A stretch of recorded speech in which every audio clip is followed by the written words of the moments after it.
ओम शांति। आज की प्रातः मुरली 7 अक्टूबर 2024। बाबा कहते हैं, मीठे बच्चे, बाप आए हैं तुम बच्चों को कुंभी पाक नरक से निकालने के लिए। तुम बच्चों ने बाप को निमंत्रण भी इसीलिए दिया है। प्रश्न है, तुम बच्चे बड़े ते बड़े कारीगर हो, कैसे? तुम्हारी कारीगरी क्या है?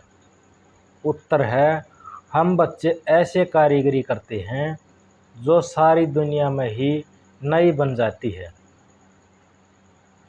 उनके लिए हम कोई ईंट या तगारी आदि नहीं उठाते, लेकिन याद की यात्रा से नई दुनिया बना देते हैं। हमें खुशी है कि हम नई दुनिया की कारीगरी कर रहे हैं। हम ही फिर ऐसे स्वर्ग के मालिक बनेंगे। ओम शांति। मीठे मीठे रूहानी बच्चों को प्रति रूहानी बाप समझाते हैं, तुम जब अपने अपने गांव से निकलते हो, यह बुद्धि में रहता है कि हम जाते हैं शिव बाबा की पाठशाला में। ऐसे नहीं कि कोई साधु संत आदि का दर्शन व शास्त्र आदि सुनने आते हो। तुम जानते हो, हम जाते हैं शिव बाबा के पास। दुनिया के मनुष्य तो समझते हैं शिव ऊपर में रहते हैं। वह जब याद करते हैं तो आंखें खोल कर नहीं बैठते, वह आंख बंद करके ध्यान में बैठते हैं। शिवलिंग तो देखा हुआ होता है, भले शिव के मंदिर में जाएंगे तो भी शिव को याद करेंगे तो ऊपर में दिखेंगे, वह मंदिर याद आएगा। कई फिर आंखें बंद करके बैठते हैं, समझते हैं दृष्टि कहाँ भी नाम रूप में अगर जाएगी तो हमारी साधना टूट जाएगी। अभी तुम बच्चे जानते हो, हम भले शिव बाबा को याद करते थे, कोई श्री कृष्ण को याद करते हैं, कोई राम को याद करते, कोई अपने गुरु को याद करते।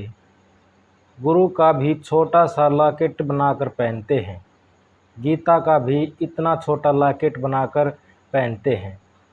भक्ति मार्ग में तो सब ऐसे ही हैं। घर बैठे भी याद करते हैं, याद में यात्रा करनी भी जाते हैं।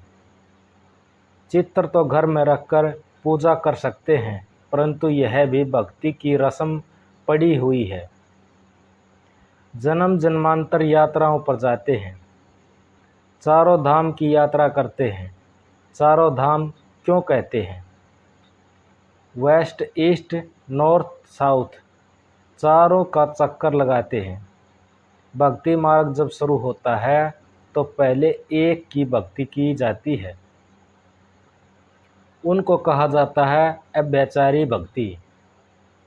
सतो प्रधान थे, अभी तो तुम इस समय तमो प्रधान। भक्ति भी वह बेचारी, अनेकों को याद करते रहते हो। तमो प्रधान 5 तत्वों से बना हुआ शरीर, उनको भी पूजते हो। तो गोया सतो प्रधान भूतों की पूजा करते हैं, परंतु इन बातों को कोई समझते थोड़े ही है। भले यहाँ बैठे हैं, परंतु बुद्धि योग कहाँ भटकता रहता है।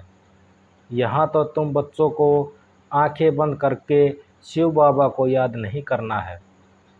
जानते हो, बाप बहुत बहुत दूर देश का रहने वाला है। वह आकर बच्चों को श्रीमत देते हैं। श्रीमत पर चलने से श्रेष्ठ देवता बनेंगे।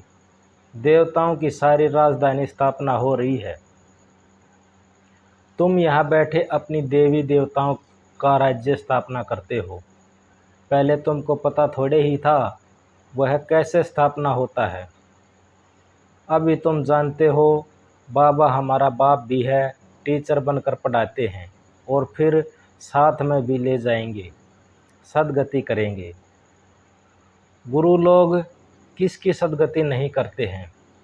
यहाँ तुमको समझाया जाता है, यह एक ही बाप टीचर सतगुरु है। बाप से वर्षा मिलता है, सतगुरु पुरानी दुनिया से नई दुनिया में ले जाएंगे। इन सब बातों को बूढ़ी बूढ़ी माताएं तो समझ न सकें। उन्हों के लिए मुख्य बात है अपने को आत्मा समझ शिव बाबा को याद करना है।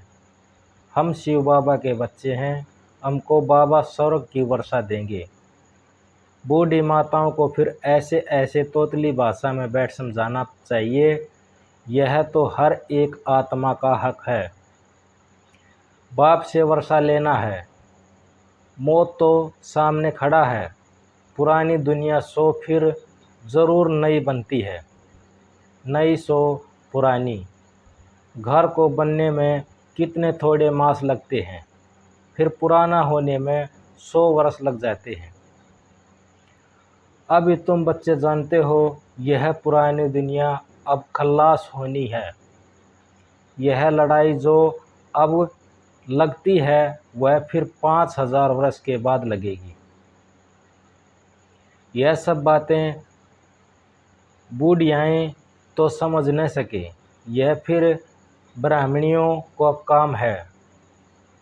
उन्हों को समझाना उनके लिए तो एक अक्षर ही काफ़ी है। अपने को आत्मा समझ बाप को याद करो। तुम आत्मा परम धाम में रहने वाली हो, फिर यहाँ शरीर को लेकर पाठ बजाती हो। आत्मा यहाँ दुख और सुख का पाठ बजाती है। मूल बात बाप कहते हैं, मुझे याद करो और सुख धाम को याद करो। बाप को याद करने से पाप कट जाएंगे और फिर स्वर्ग में आ जाएंगे।